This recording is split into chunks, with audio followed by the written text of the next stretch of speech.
Olá, meus amados irmãos. Quero deixar com todos, a paz do nosso Senhor Jesus. Que a paz seja sobre os seus lares, sobre seus corações. Amém. Eu sou Kleber Santos. Estarei conduzindo o nosso terceiro e último vídeo, do estudo Uma História do Éden. E o tema de hoje é a redenção. Amém? A redenção.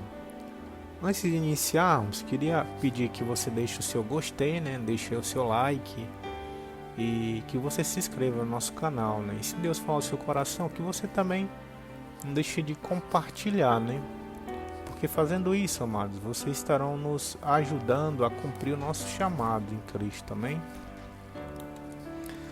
Iniciando, quero trazer, à memória algo que a gente viu no último vídeo, que é mais precisamente a respeito ali do pecado de Adão, das maldições que herdamos, da condição que nos foi imputada ali, decorrente daquela situação ali no Éden, do pecado de Adão.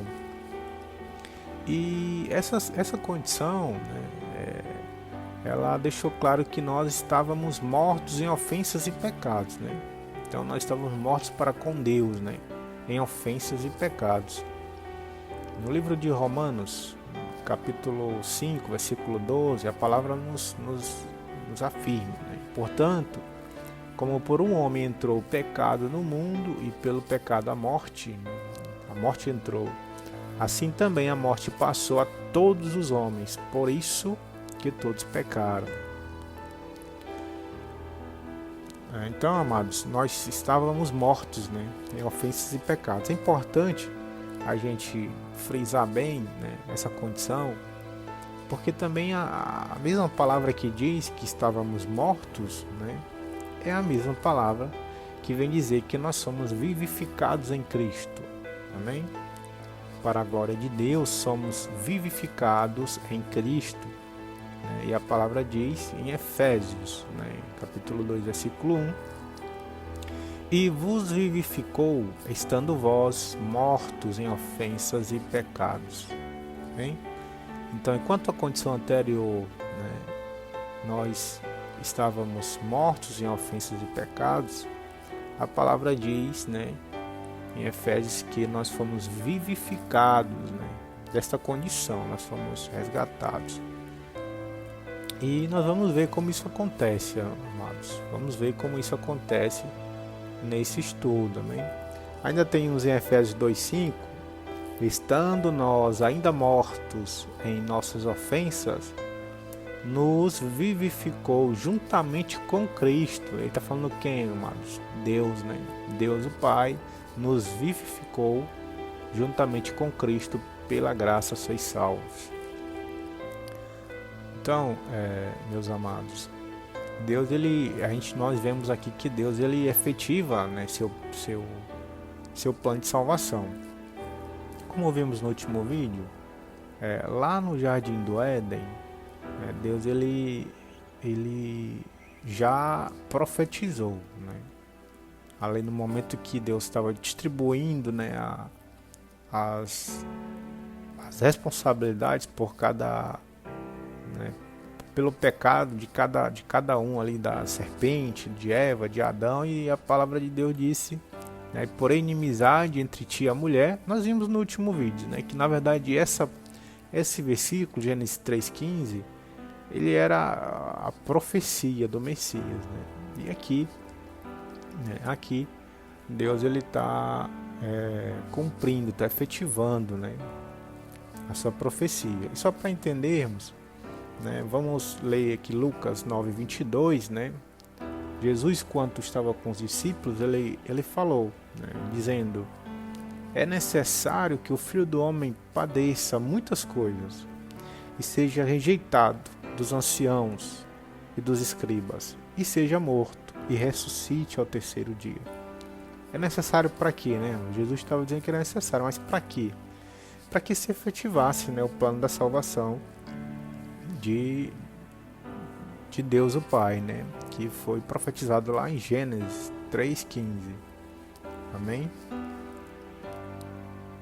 palavra diz ainda em Romanos 4:25, ele foi entregue à morte por nossos pecados e ressuscitado para nossa justificação. Então, amados, para a glória do nosso Deus, né, e para a nossa redenção, para a nossa salvação, né, para o nosso alívio, para o nosso alento, né, Deus, o Pai, ele é fiel. Ele não, apesar dos nossos pecados, apesar de não merecermos, né, nós vamos ver aqui hoje, né, algo sobre isso. Deus ele profetizou um caminho de volta para Ele, e Cristo é esse caminho, né? Cristo é esse caminho. Então, como que isso, né, funciona? Quer dizer que Cristo morreu, né? Cristo morreu e através da sua morte e ressurreição nós somos justificados, né? Sim, amados, Cristo Jesus é suficiente para a nossa redenção. Romanos 5,18, né, a palavra diz: consequentemente, assim como uma só transgressão resultou na condenação de todos os homens, assim também um só ato de justiça resultou na justificação que traz vida para todos os homens. Então, assim, Cristo era santo, né? Filho de Deus, santo, imaculado, e Cristo padeceu, né?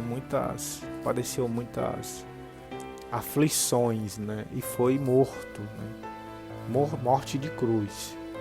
E essa injustiça, né, foi necessária, né, e suficiente para que o plano de salvação de Deus, o Pai, fosse cumprido. E através desse sacrifício nós temos aí um caminho, né, aberto um caminho de volta para o Pai, né? E nós vamos entender mais, né? Vamos entender mais.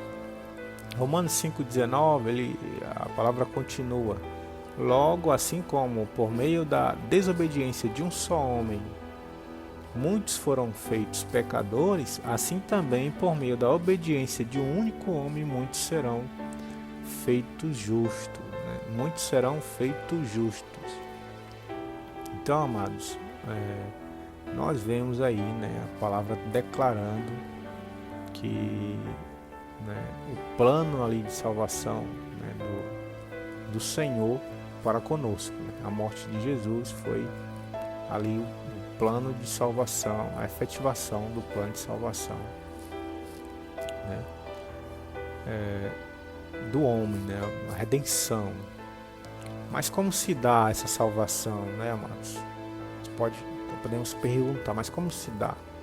A palavra diz em Efésios 2, 8 e 9: porque pela graça sois salvos por meio da fé. E isso não vem de vós, é dom de Deus, não vem das obras, para que ninguém se glorie. Amados, esse versículo, né, e esse tema, ele é muito amplo, muito complexo, né?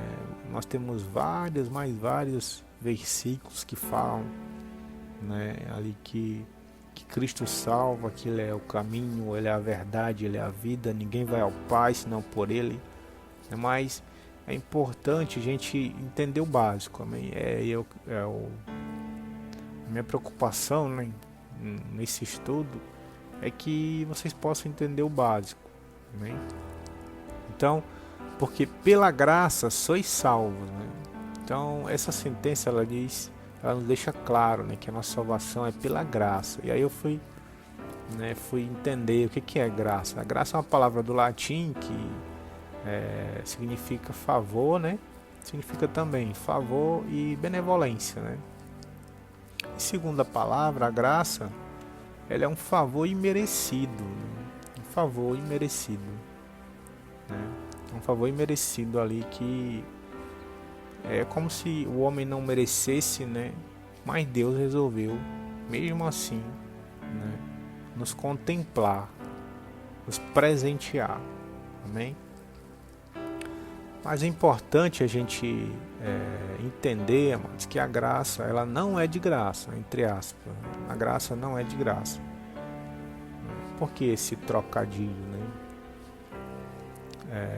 A palavra nos diz, né, em João, capítulo 1, versículo 12, mas a todos que o receberam, ele lhes deu o direito de serem chamados filhos de Deus, a saber, os que creram no seu nome. Amados, nós temos uma responsabilidade, né, diante da graça. Amém? Nós temos uma responsabilidade e vamos tentar entender, né, qual é essa responsabilidade. Amém?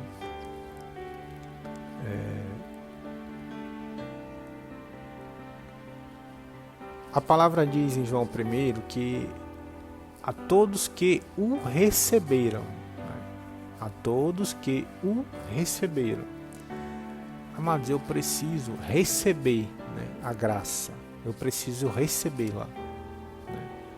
Eu preciso tomar posse, né? Tomar posse. A graça é um direito que todos temos, todos. Né? Não é, como a palavra deixa bem claro, não é pelas obras, né? Ela é independente de obras. Todos, independente de ser bom ou ruim, porque para Deus não tem bom, né? Bom só é Deus. Então a graça ela está ali à disposição de todos, né? Só que para eu poder, né? Para eu poder me beneficiar dessa graça, eu preciso tomar posse, né? Eu preciso agir.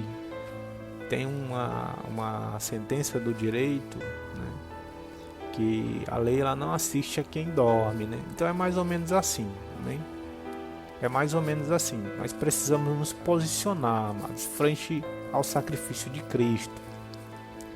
E isso, né, é uma responsabilidade enorme, porque mesmo, né, aqueles que não se manifestam, depois eles vão ser responsabilizados, porque eles, tem uma palavra que diz, né, que eles fizeram em nada o sacrifício do Deus vivo, né? Deus lhe deu seu único filho para morrer na cruz, né, por nós, e aquelas pessoas que não se beneficiam da graça, para elas é como se fosse nada, né, o sacrifício de Jesus, né? Então é algo muito sério, amém? Então é preciso nós nos posicionarmos, amém? Eu preciso receber a graça, eu preciso receber a Cristo na minha vida, amém? Só através dele é que eu terei direito ao benefício da graça. Outra condição, amados, que a palavra diz que é pela graça, né, mediante a fé, né? Então, amados, eu preciso ter fé, né? É uma outra situação que eu preciso observar. Eu preciso crer, né? Em Romanos, capítulo 10, versículo 9 e 10, a palavra diz: a saber, se com a tua boca confessares ao Senhor Jesus e em teu coração creres que Deus o ressuscitou dentre os mortos, serás salvo, visto que com o coração se crê para a justiça e com a boca se faz confissão para a salvação. Na verdade, a fé ela vem junto da confissão, né? Eu creio, né, e tenho que confessar. Então são dois ali pressupostos para poder, né, eu tomar posse da graça, né? Tomar posse da minha salvação, amém? Então eu preciso, né, além de crer, eu preciso confessar. A fé ela não é cega, amados. Nós veremos que a fé ela não é cega, né? A fé ela é a certeza das coisas que se esperam, né? E a convicção, né? A convicção de fatos que não se veem. A palavra deixa bem claro. E a fé ela é motivada pela palavra, né? A palavra diz, né, de sorte que A fé é pelo ouvir, e o ouvir pela palavra de Deus, amém? Então, amados, é necessário, né? É necessário eu crer, né, no sacrifício da cruz e confessar. Eu preciso confessar, né? Eu preciso confessar que eu aceito, né, o sacrifício e reivindicar sobre a sua vida, né? Então, se você entende, né, que você, primeiro, né, você estava mortos em ofensas e pecados, e se você entende que é, a cruz, né, do Calvário é o plano de Deus para resgatar o homem desta condição anterior, né, então é necessário você, nesse momento, né, você tomar uma atitude, né? E aí a palavra vem dizer que você precisa, além de crer, né, você precisa confessar. Então, amados, não perca tempo, né? Ore aí agora mesmo, fale com Deus e confesse, né? Confesse e diga: Senhor, eu lhe aceito, né, como meu único e suficiente Senhor. Que Deus está ali à porta, né, esperando por você, amém?